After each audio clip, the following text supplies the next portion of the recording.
इसलिए नीतियां बनाने में ऐसे लोगों की भूमिका हो जाती है डेमोक्रेसी में, जिन लोगों के पास एक्सपर्टाइज नहीं होती। खराब नीतियां बनती हैं। जैसे इसके लिए अरस्तु एक बड़ा अच्छा एग्जाम्पल देते हैं। वो ये कहते हैं कि अगर आप जूता फट जाए आपका, तो उसे बनवाने के लिए आप एक अच्छे मोची को ढूंढते हो। तो यहां तो राज्य की बात है। फिर जब आप राज्य चलाने की बात आती है, तो फिर एक्सपर्ट को क्यों नहीं ढूंढते हो? या राज्य चलाया जाना जो होना चाहिए, वो एक्सपर्ट का हिस्सा होना चाहिए। एक्सपर्ट ही राज्य को चलाएं, ये अरिस्टोटल कहते थे। यहीं से डेमोक्रेसी आया भी, और यहीं से, हालांकि ये यूनान में एक परवर्टेड फॉर्म था, खराब फॉर्म थी ये। पॉलिटी सही फॉर्म था इसका। पॉलिटी माने बहुतंत्र। पो पो माने बहुत सारे। लिटी माने सिस्टम। यानी बहुत सारे लोगों का जो सिस्टम है, दैट इज पॉलिटी। लेकिन सब लोगों का सिस्टम है, दैट इज डेमोक्रेसी। तो वो ये कहते हैं कि पॉलिटी इसका सही रूप है, क्योंकि इसमें सब लोग नहीं, कुछ विशिष्ट लोग इसमें हिस्सा लेते हैं। वही लोग केवल हिस्सा लेते हैं जो कि एक्सपर्ट होते हैं। कानून बनाने में जो एक्सपर्ट होते हैं, या राज्य के शासन को चलाने में जो एक्सपर्ट होते हैं, पॉलिटी में चूंकि वही हिस्सा लेते हैं, इसलिए वो फॉर्म इसका गुड फॉर्म है। डेमोक्रेसी इसका बैड फॉर्म है, परवर्टेड फॉर्म है। तो एक बात तो यहां से आई, डेमोक्रेसी। डेमोक्रेसी वर्ड यहां से आया। लेकिन जैसा कि डेमोक्रेसी से मतलब निकला हमारा कि लोगों की व्यवस्था है, जो लोगों के द्वारा ही बनाई जाती है। लेकिन अगर इसे ब्रॉड पर्सपेक्टिव में देखें, अभी इसे हम लोग ब्रॉड पर्सपेक्टिव में देखेंगे, फिर इंडियन पर्सपेक्टिव में देखेंगे। अभी मैंने आपको ये बताया कि आया कहां से। अब मैं बताऊंगा इसका रियल मीनिंग क्या है। अब्राहम लिंकन से भी ये आगे कैसे है, और फिर उसके बाद देखेंगे इंडियन कॉन्टेक्स्ट में ये क्या है।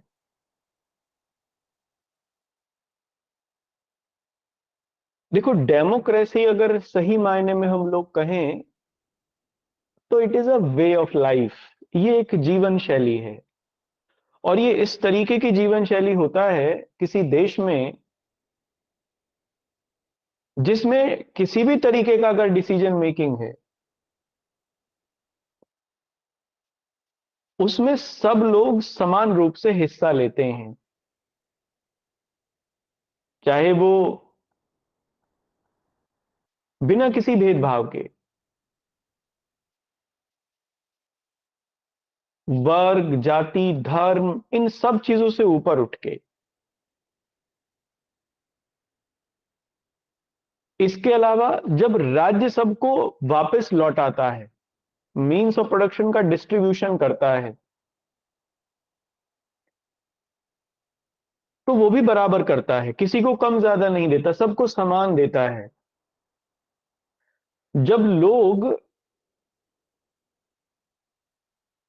राज्य के साथ अपनी सहभागिता सुनिश्चित करते हैं, पार्टिसिपेट करते हैं पॉलिटिकल प्रोसेस में, तभी वो समान रूप से करते हैं। जैसे वोट देते हैं, समान रूप से सबको वोट देते हैं, समान रूप से चुनते हैं लोगों को। कोई भी व्यक्ति समान रूप से चुनाव लड़ सकता है। इसलिए ये राइट टू इक्वालिटी के, या कॉन्सेप्ट ऑफ इक्वालिटी के बहुत नजदीक है डेमोक्रेसी। जहां डेमोक्रेसी होगी, वहां समानता और स्वतंत्रता, इक्वालिटी और लिबर्टी, ये दोनों चीजें हमें बाय डिफॉल्ट देखने को मिलेंगी। क्योंकि डेमोक्रेसी में सब लोग समान रूप से हिस्सेदारी करते हैं, इक्वली पार्टिसिपेट करते हैं, इक्वली पार्टिसिपेट करके सिस्टम बनाते हैं। और वो सिस्टम फिर मींस ऑफ डिस्ट्रीब्यूशन का इक्वली इक्वली डिस्ट्रीब्यूट भी करता है, मींस ऑफ प्रोडक्शन को। तो इसलिए right to equality by default होता है। इसी समय स्वतंत्रता भी होती है सबको पार्टिसिपेट करने की। तो ये दोनों चीजें शामिल होती हैं, इसीलिए democracy is a way of life. इसमें किसी तरीके का डिस्क्रिमिनेशन नहीं होता, न समाज के लेवल पर, न राजनीति के लेवल पर, और ना ही किसी अन्य लेवल पर। इसलिए हम लोग ये कह सकते हैं कि ये कॉम्प्रिहेंसिव कॉन्सेप्ट है डेमोक्रेसी। हालांकि भारत में अभी इसको, भारत में क्या पूरे एशियाई समाजों में, एशियन सोसाइटीज में डेमोक्रेसी अपने इस फॉर्म में नहीं है, या इतने इतने ब्रॉड फॉर्म में नहीं है, क्योंकि हमारे एशियन समाजों में लगातार डिवीजन देखने को मिलता है, चाहे वो कास्ट के लेवल पर, चाहे क्रीड के लेवल पर, चाहे सेक्स के लेवल पर, चाहे क्लास के लेवल पर, अलग अलग तरीकों से। रिलीजन भी इसी में है, डिवीजन देखने को मिलता है। इसलिए एशियन सोसाइटीज जो हैं वो विभाजित हैं, और इस विभाजन की जड़ें बड़ी गहरी हैं। तो जब सोशल लेवल पर इक्वालिटी नहीं है, तो फिर सोशल डेमोक्रेसी कैसे बनेगी? वो बनी नहीं सकती है। और जब सोशल डेमोक्रेसी नहीं होगी, यानी सामाजिक लेवल पर सबको समान अधिकार नहीं होंगे, तब तक राजनीतिक लेवल पर कैसे अधिकार मिलेंगे? नहीं मिल पाएंगे। इसीलिए डॉक्टर अंबेडकर ने कहा कि हम, कॉन्स्टिट्यूएंट असेंबली में बोलते हुए उन्होंने कहा कि हम भले ही कितना ही आप लोगों को पॉलिटिकल लेवल पर डेमोक्रेसी दे दें, लेकिन जब तक सोशल डेमोक्रेसी नहीं दी जाएगी, या जब तक सोशियो इकोनॉमिक डेमोक्रेसी, बल्कि वो दोनों को कहते हैं, मैं वहां पर भी आऊंगा अभी, नहीं दी जाएगी, तब तक डेमोक्रेसी भारत में नहीं बनेगी, ये फेल रहेगी। तो जरूरी इस बात का है डॉक्टर अंबेडकर के अनुसार कि पॉलिटिकल डेमोक्रेसी के साथ साथ सोशियो इकोनॉमिक डेमोक्रेसी भी भारत में हो, इसे भी लागू किया जाए। और ये लागू की गई है, मैं अभी बताऊंगा आपको, आऊंगा वहां पे। इसलिए डेमोक्रेसी भारत में, देखो डेमोक्रेसी जो है, अब इंडियन कॉन्टेक्स्ट में आ गए हम वहां पर, तीन तरीके की है। There are three type of democracy in India. मतलब तीन पार्ट हैं इसके। डेमोक्रेसी तो एक ही है, लेकिन it is being divided into three parts. First is political democracy. इससे क्या मतलब है? आप देखते हो, कोई, सब लोगों को चुनाव में समान रूप से भागीदारी का अधिकार दिया गया है, इक्वली, आर्टिकल 326 से। और इसके अलावा कोई भी व्यक्ति समान रूप से चुना जा सकता है, पॉलिटिकल प्रोसेस में समान रूप से हिस्सा ले सकता है। पॉलिटिकल पार्टी या राजनीतिक दल बनाने का भी सबको समान अधिकार है। That is political democracy. इसके साथ साथ ही पॉलिटिकल राइट्स भी दिए गए हैं, जैसे राइट टू इक्वालिटी, बड़ी उदात्त संकल्पना है। आर्टिकल 14 से लेके अगर आप उसे 18 तक देखो, तो that is a comprehensive concept that also told about the democracy, that also told about the political and socio democracy या सोशियो पॉलिटिकल डेमोक्रेसी। आर्टिकल 14 मैं जोड़ूंगा उसे जब आर्टिकल पढ़ाऊंगा आपको, आर्टिकल 14 कि ये कैसे लोकतंत्र से जुड़ा हुआ है। ऐसे ही आर्टिकल 21। तो ये दोनों क्या करते हैं, ये जितनी भी चीजें मैंने आपको बताई हैं, ये क्या करती हैं? दे प्रोवाइड द पीपल, या they implement the concept of political democracy in India. राजनीतिक लोकतंत्र को ये इंप्लीमेंट करती हैं भारत में। यही राजनीतिक लोकतंत्र के उदाहरण हैं, जिसमें लोग बराबर के आधार पर पॉलिटिकल प्रोसेस में हिस्सा लेते हैं और अपना भागीदारी सुनिश्चित करते हैं। दूसरा है सोशियो डेमोक्रेसी, या सोशल डेमोक्रेसी भी इसे कहते हैं हम लोग।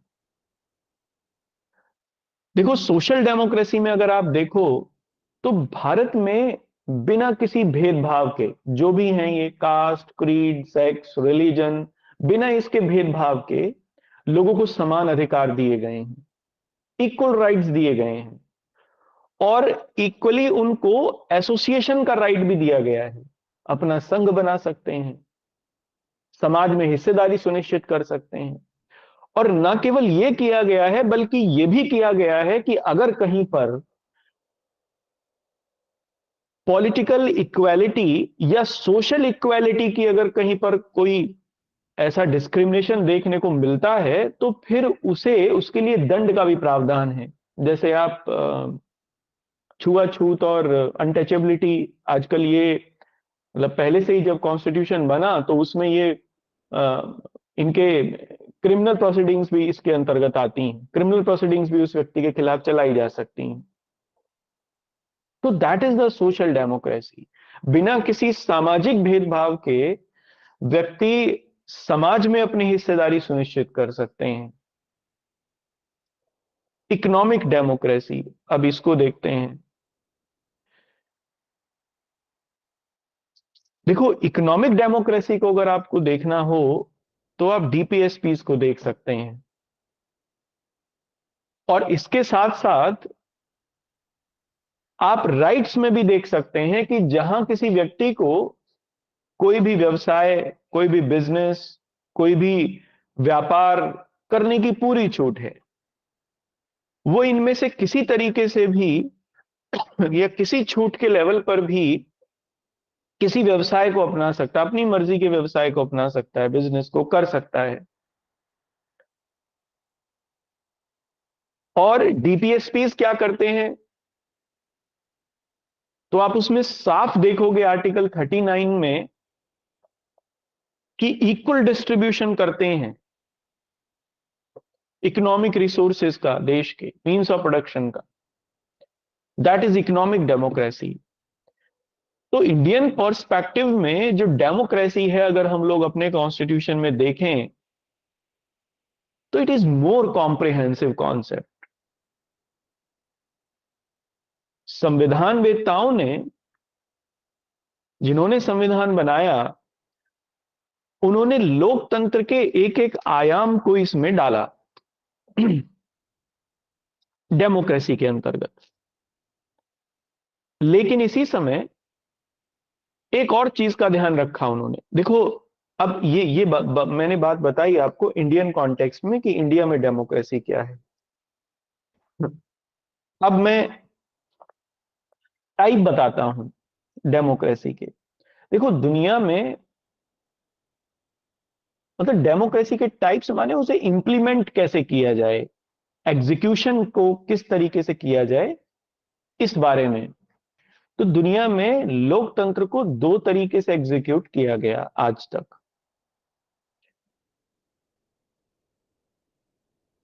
हालांकि कहीं कहीं पर वो हाइब्रिड मॉडल भी देखने को मिलता है, लेकिन मोटे तौर पर ये दो ही हैं। हाइब्रिड कहां मिलता है मैं ये भी आपको बता दूंगा। जैसे एक होती है डायरेक्ट डेमोक्रेसी, प्रत्यक्ष लोकतंत्र, जिसमें लोग सीधे तौर पर नीति निर्माण की प्रक्रिया में भाग लेते हैं। पॉलिसी मेकिंग में डायरेक्ट पार्टिसिपेशन उनका होता है। जैसे स्विट्जरलैंड में, वहां पर अगर मान लीजिए किसी भी तरीके का कोई कॉन्सेप्ट है, मान लीजिए सरकार को किसी बात पर कोई निर्णय लेना है, कोई नीति बनानी है जो लोगों से संबंधित है, या कोई भी मामला है, तो उसमें लोगों से पूछा जाएगा, लोग अपना निर्णय देते हैं उसी समय, और वो नीति बन जाती है या रिजेक्ट हो जाती है लोगों के हिसाब से। दैट इज डायरेक्ट डेमोक्रेसी, क्योंकि इसमें लोग प्रत्यक्ष रूप से भागीदारी कर रहे हैं, डायरेक्ट पार्टिसिपेशन है लोगों का। जहां ये डेमोक्रेसी होगी, वहां आपको तीन चार जो प्रोस्पेक्टस हैं डेमोक्रेसी के, ये वहां देखने को मिलेंगे। क्या क्या देखने को मिलेगा? एक रेफरेंडम की कॉन्सेप्ट वहां पर आपको मिलेगी, इनिशिएटिव वहां पर आपको देखने को मिलेगा, मैं इनको समझाऊंगा अभी। प्लेबिसाइट वहां देखने को मिलेगा, और राइट टू रिकॉल भी वहां देखने को मिलेगा। इनको चारों को समझते हैं, ये चारों डायरेक्ट डेमोक्रेसी में देखने को मिलते हैं। है क्या? एक है रेफरेंडम। रेफरेंडम को हिंदी में कहते हैं परिप्रच्छा। मान लीजिए किसी मुद्दे पर सरकार को लोगों की राय जाननी है, सरकार कोई निर्णय नहीं ले पा रही है, तो वो क्या कर सकती है? लोगों के पास जाएगी और लोगों से पूछेगी कि इस मुद्दे पर आपकी राय क्या है। और जो लोगों की राय होगी, बहुसंख्यक लोगों की, मेजॉरिटी की, कि वो जो भी मेजॉरिटी का दायरा सेट करें, 2/3 करें, आधे से ज्यादा करें, उस आधार पर निर्णय ले लिया जाएगा। That is known as referendum. Plebiscite में क्या होता है? इसे जनमत संग्रह कहते हैं। अंतर केवल इतना है, रेफरेंडम सरकार के द्वारा शुरू कराया जाता है, प्लेबिसाइट लोग शुरू करते हैं। जैसे मैंने आज सुबह ही क्लास में कह रहा था कि जो डेवलप्ड कंट्रीज होते हैं वहां कानून लोगों से मांग पहले आती है और कानून बाद में बनता है। हमारे यहाँ कानून पहले बनता है, लोग उसे बाद में समझते हैं। डेवलपिंग सोसाइटीज की यही पहचान है। क्योंकि डेवलप्ड सोसाइटीज में लोग ज्यादा शिक्षित होते हैं, उनका कॉन्शियसनेस का लेवल ज्यादा डेवलप्ड होता है, तो वो अपने हिसाब से मांग रखते हैं, और उस मांग को इनिशिएटिव के माध्यम से शुरू किया जाता है। मान लीजिए एक समूह है और वो ये चाहता है हमारे यहां पर भारत में कि चुनावों में पारदर्शिता आए, इलेक्शंस में ट्रांसपेरेंसी हो। तो क्या करें? लोग इकट्ठा हों और एक अभियान चलाएं। That is known as initiative, पहल। अभियान चलाया यानी सिग्नेचर अभियान मान लीजिए चलाया, लोगों से सिग्नेचर लेना शुरू किए, हस्ताक्षर अभियान चलाया। अब 1 लाख लोगों ने सिग्नेचर करके सरकार के पास भेजा कि ये होना चाहिए। That is plebiscite. तो जब वो बात शुरू हुई, that is initiative, that was initiative. और जब वो सरकार के पास पहुंचा एक मास मूवमेंट के रूप में कि ये होना चाहिए, लोगों की मांग है ये, दैट इज प्लेबिसाइट। इसलिए रेफरेंडम जो होता है वो तो कराती है सरकार, होता जनमत संग्रह ही है, वो भी लोगों से ही पूछती है कि भाई क्या करें इसमें बताइए। लेकिन प्लेबिसाइट में इनिशिएटिव लोग लेते हैं। इसमें पहल लोगों के द्वारा होती है, सरकार के द्वारा नहीं। लोगों के द्वारा कोई मांग आती है सुधार की, ये भी मिलेगा वहां पर। और चौथा है राइट टू रिकॉल। मान लीजिए हमने अपने किसी प्रतिनिधि को चुनकर भेज दिया, हमने ये माना कि सारे लोग मिलकर शासन करते हैं, डेमोक्रेसी में सब लोग मिलकर शासन करते हैं, और हम में से किसी एक को हमने चुन लिया कि हमारे प्रतिनिधि आप हो, हमारा रिप्रेजेंटेशन आप करोगे किसी भी मीटिंग में। अब मान लीजिए वो आदमी वो काम नहीं कर रहा है, तो उसे बुलाने का अधिकार भी, वापस बुलाने का अधिकार भी हमारे पास सुरक्षित होता है, हम कभी भी उसे वापस बुला सकते हैं। That is right to recall. जैसे आपने 5 साल के लिए किसी जनप्रतिनिधि को चुन दिया, वोट दे दिया, लेकिन वो आपके अकॉर्डिंग काम नहीं कर रहा है, या उस हिसाब से काम नहीं कर रहा है जैसा उसने कहा था चुने जाने से पहले, तो आप प्लेबिसाइट के माध्यम से वो वापस बुला सकते हैं। एक इनिशिएटिव शुरू करिए, इसी को हम लोग राइट टू रिकॉल कहते हैं, या रिकॉल वापस बुलाने का अधिकार कहते हैं। इनिशिएटिव शुरू करा, प्लेबिसाइट हो गया, लोगों ने कहा वापस बुलाओ, वापस बुला लिया। ये चीजें आपको डायरेक्ट डेमोक्रेसी में मिलेंगी, प्रत्यक्ष लोकतंत्र में ये चीजें देखने को मिलेंगी। स्विट्जरलैंड में इस प्रकार का एग्जाम्पल है, स्विट्जरलैंड में ऐसा ही होता है। पहले जो यूनानी नगर राज्य थे, सिटी स्टेट थे, उनमें भी यही कॉन्सेप्ट थी। हालांकि इस कॉन्सेप्ट को कोई बहुत बढ़िया नहीं माना गया। बाद में नगर राज्यों में तो बहुत चेंजेस भी हुए, प्लेटो एरिस्टोटल ने बहुत सारी बातें इनके ऊपर लिखी हैं, खैर। लेकिन हमारे यहां इसको नहीं लागू किया गया था। अच्छा, एक चीज और भी है इसमें। अगर डेमोक्रेसी को आपको ये देखना हो कि कहां पर कितनी डीप है, तो आप इन चारों को देख लीजिए। अगर ये 4 टाइप्स में से दो भी कहीं पर हैं, तो इसका मतलब यह है कि वहां डेमोक्रेसी डीप डेमोक्रेसी है, गहरा लोकतंत्र है। ये एक एग्जाम्पल है। और जहां पर नहीं है, वहां केवल लोकतंत्र है, उस तरीके का सिस्टम नहीं है। एक दूसरा टाइप है इनडायरेक्ट डेमोक्रेसी का, या इसे हम लोग रिप्रेजेंटेटिव डेमोक्रेसी भी कहते हैं। अप्रत्यक्ष लोकतंत्र या प्रतिनिधात्मक लोकतंत्र। इसमें क्या होगा? इसमें एक निश्चित समय के लिए जनता अपने प्रतिनिधियों को चुनती है। उनको चुनती है जिनको, जो अपने मामलों में एक्सपर्ट होते हैं, या शासन के मामलों में एक्सपर्ट हो सकते हैं, ये कह सकते हैं।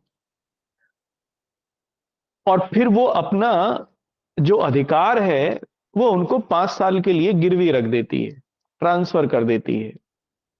उनके अधिकारों का उपयोग, जनता के अधिकारों का उपयोग ये प्रतिनिधि करते हैं अगले 5 सालों तक, और जनता के बिहाफ पर पॉलिटिकल प्रोसेस में हिस्सा लेते हैं। That is indirect democracy. हमारे यहां यही प्रकार की लोकतंत्र है।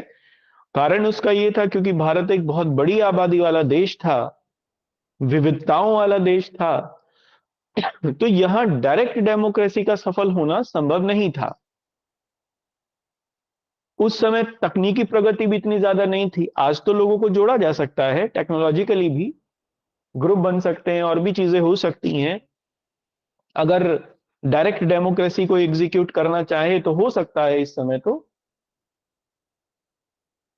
लेकिन उस समय ये स्थिति नहीं थी, तो इनडायरेक्ट डेमोक्रेसी हम लोगों के यहां पर देखने को मिलती है। लेकिन इस इनडायरेक्ट डेमोक्रेसी में भी ये 3 तरीके हैं हमारे, मतलब तीन, जो डेमोक्रेसी का मतलब है ये तीनों लेवल पर है, जो मैंने अभी आपको कुछ देर पहले समझाया, सोशियो पॉलिटिकल और इकोनॉमिक डेमोक्रेसी। ठीक है? क्या मैं आपको लोकतंत्र को समझा पाया? Yes sir. लिख लें इसे अब।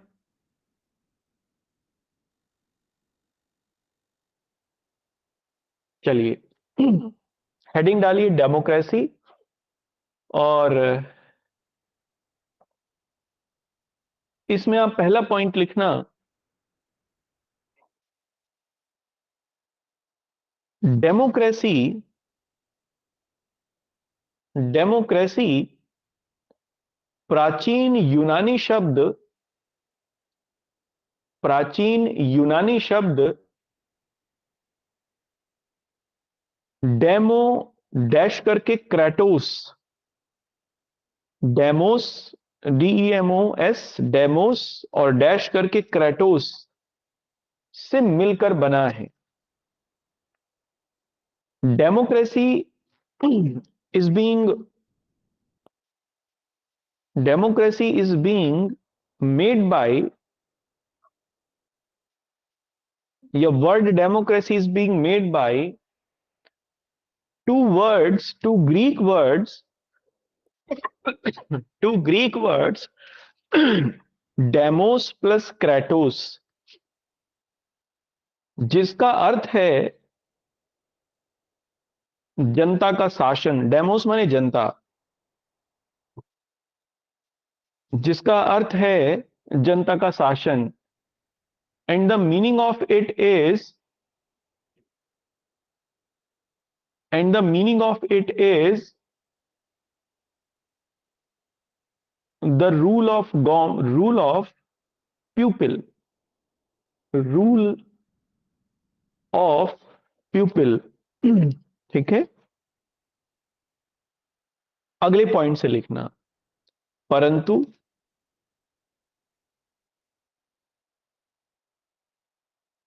लोकतंत्र के लोकतंत्र के गहन अध्ययन के पश्चात लोकतंत्र के गहन अध्ययन के पश्चात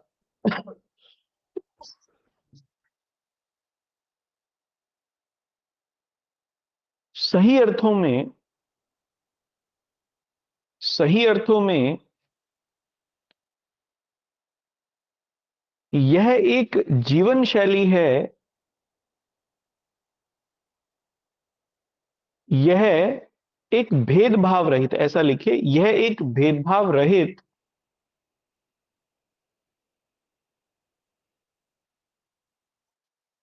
तथा समानता एवं स्वतंत्रता के सिद्धांत पर आधारित यह एक भेदभाव रहित तथा समानता एवं स्वतंत्रता के सिद्धांत पर आधारित जीवन शैली है। But but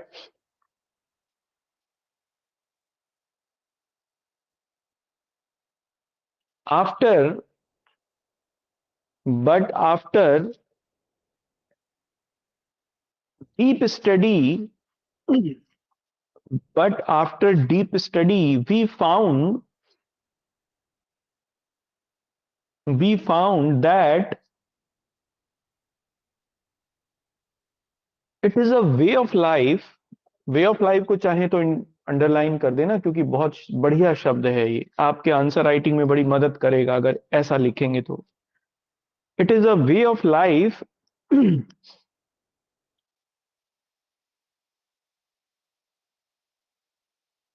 which based on which based on the theory of which based on the theory of equality and liberty। Equality and liberty.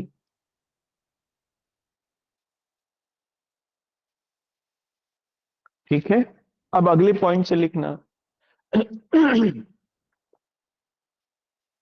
विश्व में दो प्रकार की लोकतांत्रिक व्यवस्थाएं पाई जाती हैं। विश्व में दो प्रकार की लोकतांत्रिक व्यवस्थाएं पाई जाती हैं। एट ग्लोबल लेवल या globally there are two types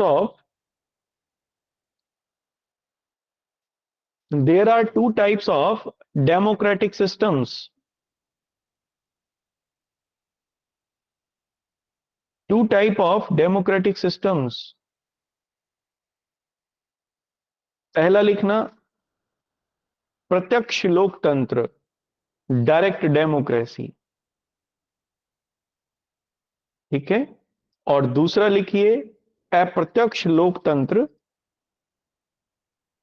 अथवा प्रतिनिधात्मक लोकतंत्र। अप्रत्यक्ष लोकतंत्र अथवा प्रतिनिधात्मक लोकतंत्र। इनडायरेक्ट डेमोक्रेसी और रिप्रेजेंटेटिव डेमोक्रेसी एक ही बात है। ठीक है, अब अगले पॉइंट से लिखना। प्रत्यक्ष लोकतंत्र के अंतर्गत प्रत्यक्ष लोकतंत्र के अंतर्गत लोग अपनी शक्ति का प्रयोग लोग अपनी शक्ति का प्रयोग प्रत्यक्ष रूप से करते हैं। लोग अपनी शक्ति का प्रयोग प्रत्यक्ष रूप से करते हैं। इनडायरेक्ट डेमोक्रेसी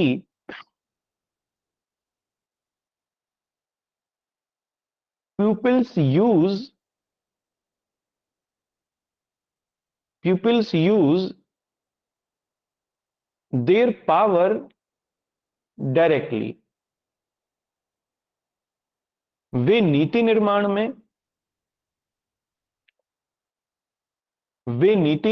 में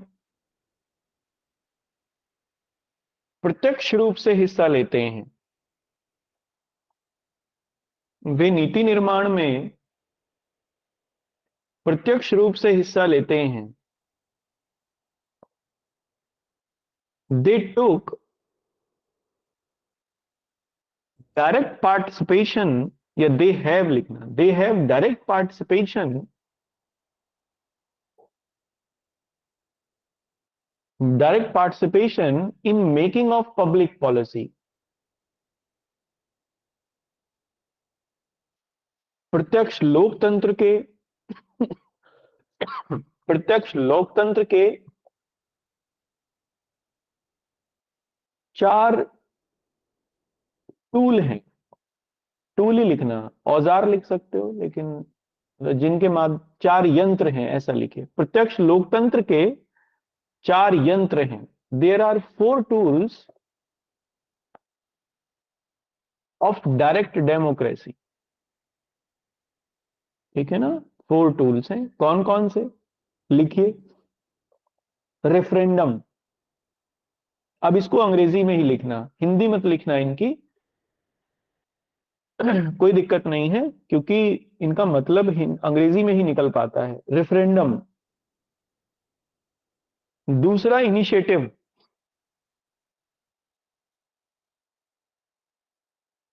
थर्ड प्लेबिसाइट, PLEBISCITE,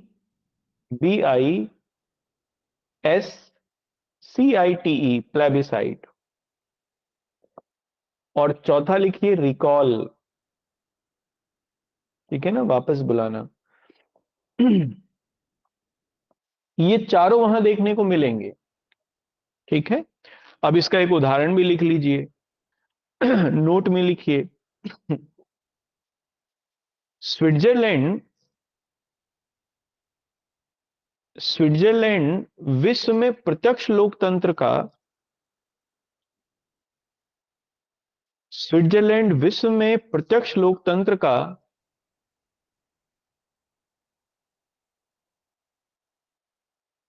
सबसे महत्वपूर्ण उदाहरण पेश करता है या प्रस्तुत करता है।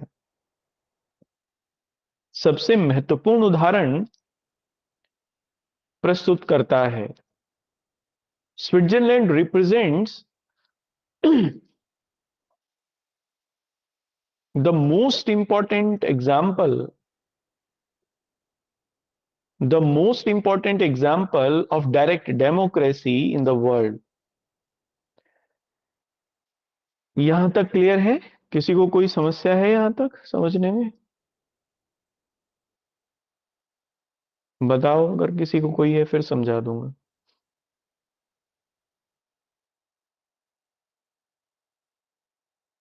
चलिए नेक्स्ट लिखिए।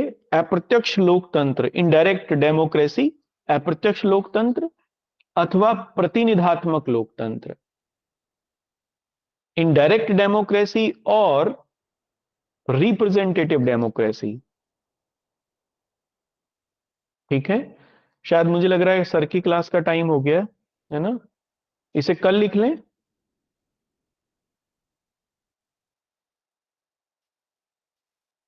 बताओ किस टाइम शुरू होगी क्लास सर की? सर अभी भी नहीं होगी। हैं? अभी है थोड़ा टाइम सर, 10-5 मिनट लेट भी आ जाते हैं कभी कभी। अच्छा, तो चलो फिर लिखो। लिखो तो। अप्रत्यक्ष लोकतंत्र। ठीक है, इसमें लिखना सामान्यतः इसके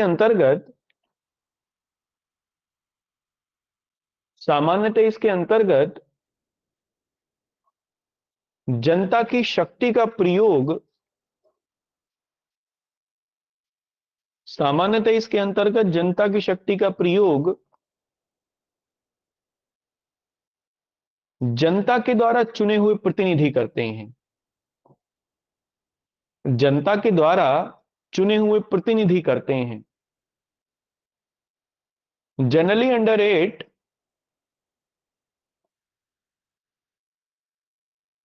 द अथॉरिटी ऑफ पब्लिक, या अथॉरिटी ऑफ पीपल लिखना, पब्लिक तो एक गलत वर्ड हो जाता है, the authority of people is being used by is being used by their representatives,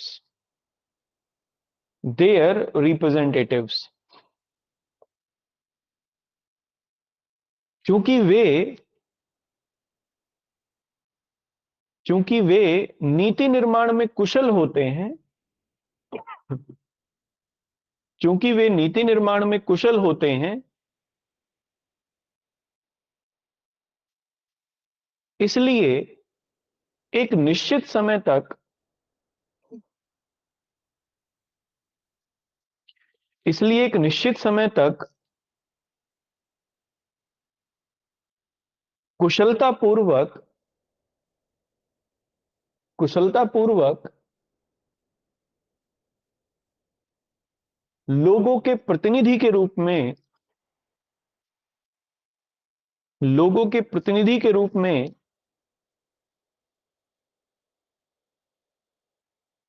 नीति निर्माण करते हैं, क्योंकि आम पब्लिक नहीं हो सकती ना कुशल, because they were expert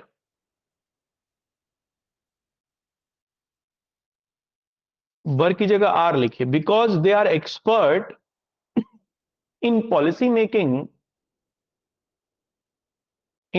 making they form policies on the behalf of people, या on the behalf of citizen, सही वर्ड सिटीजन है उसको लिखिए, on the behalf of citizen for a definite time period,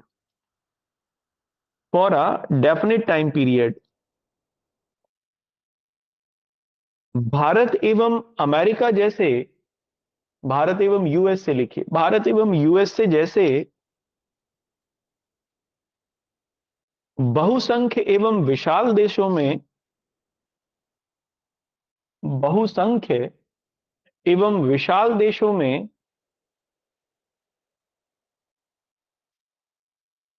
लोकतंत्र के इसी प्रकार को अपनाया गया है, लोकतंत्र के इसी प्रकार को अपनाया गया है। ठीक है ना, एक सबसे पुराना, एक सबसे बड़ा। अंग्रेजी में लिखिए, सो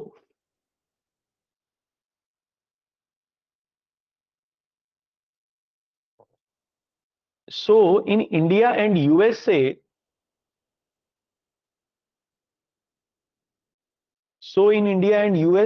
which are the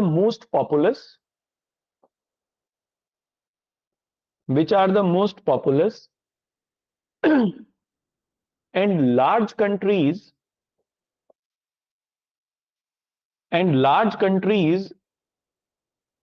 this system of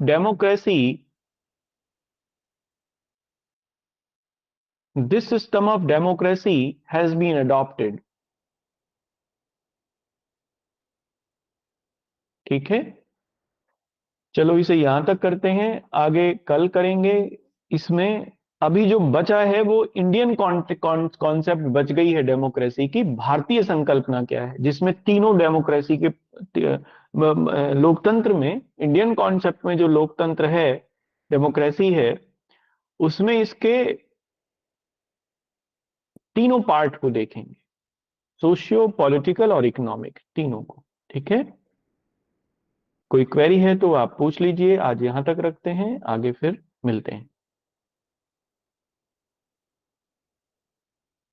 okay, thank you.